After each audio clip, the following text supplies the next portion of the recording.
Hello, everyone. Welcome back to yet another political episode.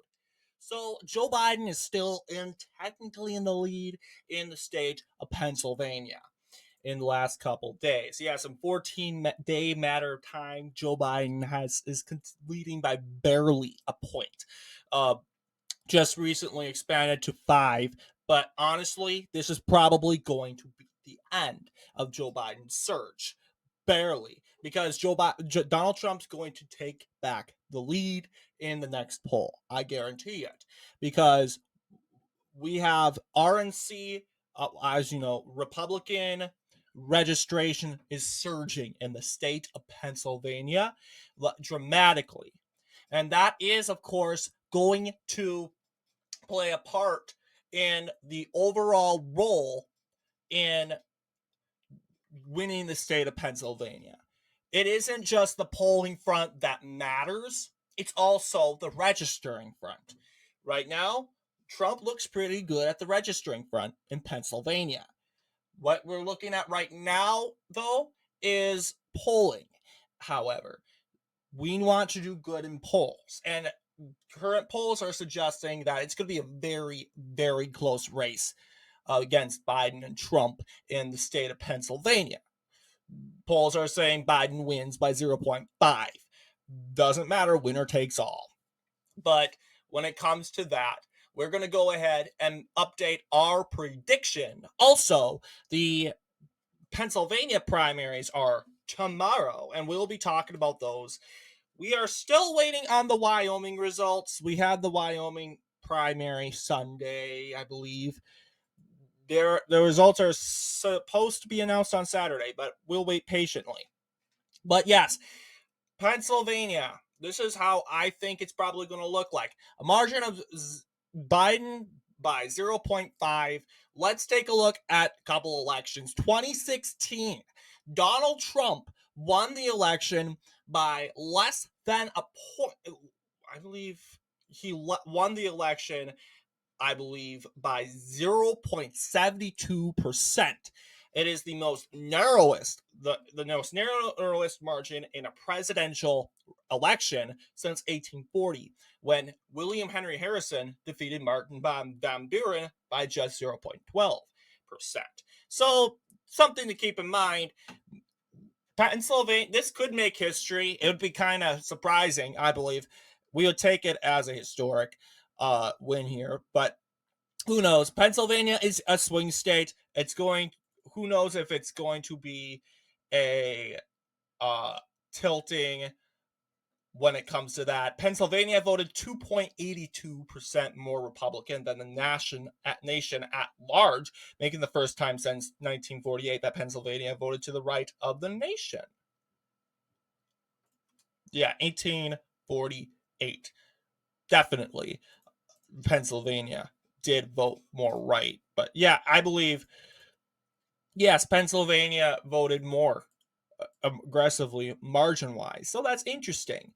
But yes, we're going to go ahead and update our prediction. This should be pretty quick. And I'll tell you, it's going to look like this, guys. It's going to look like this. And the reason why I say that is, once we have Donald Trump winning some polls, and we have not Hillary Clinton.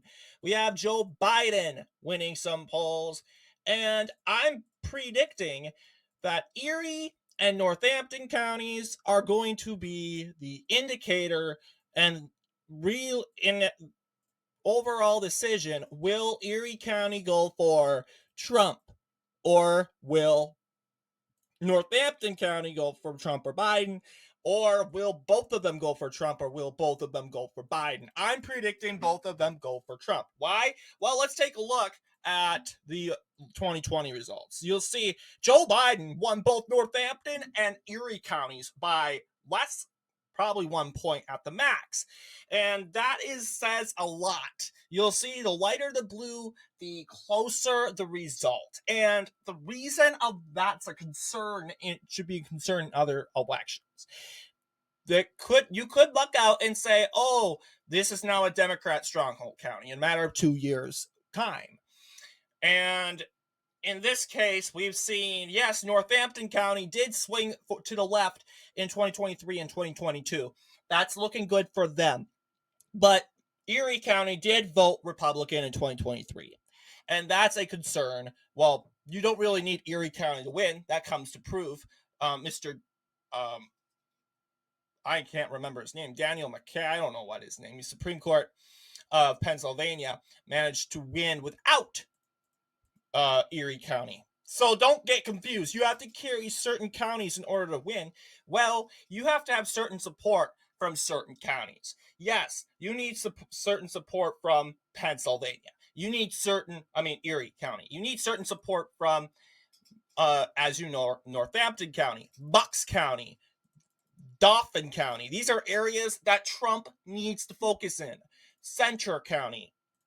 All right, these counties, 1, 2, 3, 4, 5 counties are winnable. They have a good population, and Trump needs. And when it comes to Pennsylvania, they need to kind of campaign everywhere in Pennsylvania, throw fundraising, and push. Most importantly, the registering. We're talking about registering today, and we're focusing the Republican fundraising is looking pretty good in the states of Pennsylvania. We've seen a lot of when it comes to Joe Biden. And most importantly, we need free Palestine to go not vote, right? We want the backlash towards Joe Biden to continue because, like the BLM riots in 2020, it spreaded, right? Outrage spreads when you're angry. Everyone gets angry. Well, kind of. The opinions can change. The opinion and the public narrative gets around, and that's why everyone gets outraged. That's why everyone around the world is protesting for Palestine, free Palestine, and having great negative opinions towards Joe Biden. It's not just Palestine and Israel. Donald Trump has a great advantage to campaign on. He can campaign on the basic fact that, guess what? Joe Biden's horrible at foreign policy. He's horrible when it comes to actually leading the country. Okay? He's bad at the economy, inflation, crime, the border. So many issues for Trump to campaign on. What's Joe Biden supposed to campaign on? He's the one in office right now, and he's the one getting blamed for America's problems right now. You have to blame someone, and why not blame the guy on the stage so everyone can see? Blame him. And we have people that actually think that they will go out and vote for Joe Biden because Donald Trump is a convicted criminal. Well, guess what? Realistically, convictions and, as you know, indictments, they do historically result to a candidate plummeting in support. We have yet to see that. We have sources, voter registration, we have polls, we have, once again, people all around. The public seems very warm to Trump. Sure, Donald Trump's overall performance may drop because of convictions from 46% maybe to 44%. Why is that not bad? Well, expectedly, what we have been seeing from Cornel West, Jill Stein, and what's his name? Oh yeah, RFK. How could I forget RFK? What we've been seeing with RFK and all those left-wing friends, they've been polling greatly. That's because those are the left-wingers that don't like Biden, and realistically, they are expected to go for either Cornel West, RFK Jr., or Jill Stein. They're probably going to go for them. That would best of yet, moderates included, they're not going to vote. I don't like that Trump's a criminal, a lot of people say. Him being an indicted criminal isn't good. But why should I go out and vote for someone who is the brunt of my problems today? that being Joe Biden. The people, the leftists, they go around and they say Trump can't win, he's an indicted criminal. And then who will win? Joe Biden can't win. He can't campaign on anything other than abortion. And supposedly the narrative that democracy is at stake because Orange Man bad. That's a liberal lie narrative that liberals push without any sort of evidence. All they cry is insurrection, and we know that insurrection is a dead meme, right? We're done talking about it. But the Democrats love talking about it because it makes them look good, and it makes the narrative that Democrats are the good guys, Republicans bad, Orange Man bad. So that's when they bring up democracy. And really, we kind of know the pattern now. Don't you think? We're conservatives. We know what the Democrats' game, but moderates, they don't know the Democrats' game. Sure, they're learning it. They're learning it. I'm telling you, they're learning the game. And Democrats are thinking, oh, moderates, they're supposed to vote for us because we're supposedly moderate. No, you aren't. Really? You're indicting a man 5 times in a span of 2 years. And you're literally digging in the ground to find beef on him. And guess what? They're still doing it. They're still trying to find more stuff to indict Trump on. Meanwhile, you have Hillary Clinton. You have Bill Clinton. Bob Menendez. You have Joe Biden even, because he technically committed a crime, but he's not getting charged for it because he's too old. And the Democrats love to say how good Joe Biden did at the State of the Union speech. Well, if he did so good, I think we should reconsider the indictment. That's how I see it. So really, we're going to let Joe Biden off the loose. Hillary Clinton off the hook, really. John Edwards was indicted, but he's not in a jail cell. He's fine. We have Jamal Bowman. He's indicted, but he's still getting money in Congress. He's still in Congress, and he's fine. We have Bob Menendez. He's still in the Senate getting money. In sure reality, people understand, because indictments over major political figures, we remember that. It makes breaking news. Trump's indictment made breaking news. We can all agree with that. But so does others.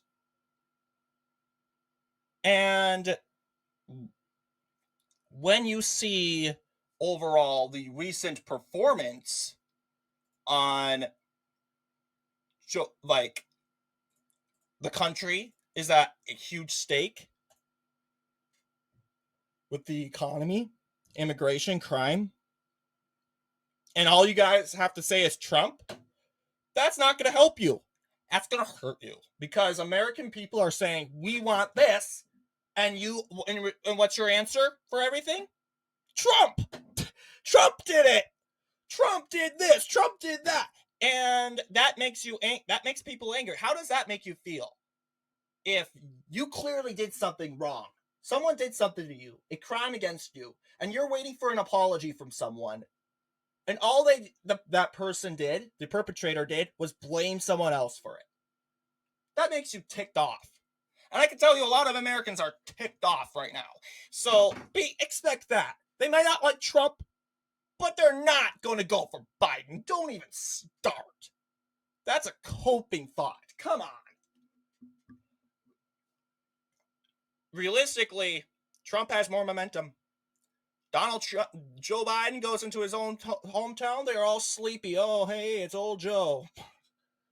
Hey, Joe. One person will ask for a snapshot with him, and he's out of a coffee shop in 5 minutes. Donald Trump's there at a Chick-fil-A for like 2 hours signing autographs. Face it, Donald Trump has momentum. I wonder how Joe Biden is free to campaign, but I'll tell you, he's relying on rich celebrities to give him money. No one's giving him money. And when you look to celebrities to give you a boost, to give you a little high chair, to see the view, that makes you not look good. That's not a good sign for the Biden campaign. You tell me that. So I know I went into a lot when it comes to why did I go over the Biden, Trump, who will do better? Well, we're not going to officially know until the general election. But supposedly, yes, it's going to be a closer race in Pennsylvania. Why? Because first off, Pennsylvania, number one, does have a more industrial auto worker population, but not as much as Michigan. Michigan also has more diverse communities, such as Muslims. Pennsylvania also has Muslims, a lot of Muslims, in fact, around Philadelphia. And that's why and not only that, but we have a lot of woke propagandists all around Philadelphia. Supposedly, auto worker vote and the Muslim or Free Palestine vote is going to affect Pennsylvania, but not as much as Michigan. That is why we see Trump up higher in Michigan and Joe Biden losing. Donald Trump went on April 17th. He was on 3.2. Not much of a game, but in a day, he's 3.3. Compared to the Pennsylvania election, you'll see we're stuck at 46.3. And the Biden surge they keep talking about? A Biden surge. I would expect Joe Biden to lead in Pennsylvania by 4 points if that was a Biden surge. No, it was a ripple. You threw a pebble in the pond and it little skidded down. That's all it did. Biden's weak. He's done. He's 82. He is a dying man. And it's a Biden versus Trump. Which would you rather vote for? A man who's dying, literally dying, and we have people dying left and right. We have politicians dying. You know, you follow my memorial series. We honor people that died recently. All these people died in the 80s and 90s. Joe Biden is 82. And if he were to serve 4 more years, he would be 86. 86-year-old Biden. And I can guarantee you, we've covered a lot of people that died at 86. Joe Biden has medical issues. He's not like Jimmy Carter, who's healthy. This guy is a sick man. Would you rather vote for a dying sick man or supposedly a convicted criminal who has who allegedly has been cheated of the system? Who would you vote for? That's the real question. Die for the sick old man that's dying, or vote for the convicted criminal? Forget the names. Forget the party. That's who you're voting for, guys. The Democrats want to say, vote for Joe Biden or vote for convicted criminal. That's what they say. But they won't refuse to acknowledge that vote for clueless old man that has medical problems and won't make 4 more years, that also has been a havoc for the country for the last 4 years. Or vote for Donald Trump, well-known guy who happens to be a convicted criminal. Who would you vote for? It's going to be a close election. And that's all I can say. We can agree to disagree. It's going to be a close election. It's not going to be a Biden landslide. Forget it. No. Anyway, I want to thank you all for watching. I'll see you all in the next political episode.